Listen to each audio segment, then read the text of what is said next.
iya ang naghimo sa tanan kauban ang iyang mga anghel. Sa unang adlaw, gibuhat sa Dios ang kahayag. Gikan sa kangit-ngit niabot ang kahayag.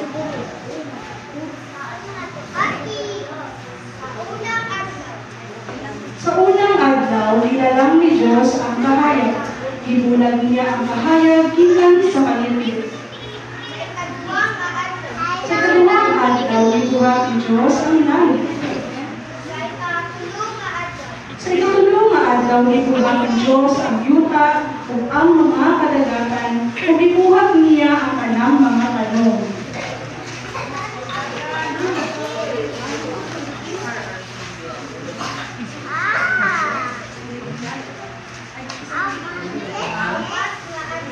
Sa ikupat nga adlaw, gilala ni Dios ang adlaw, ang bulan ug ang mga bituon.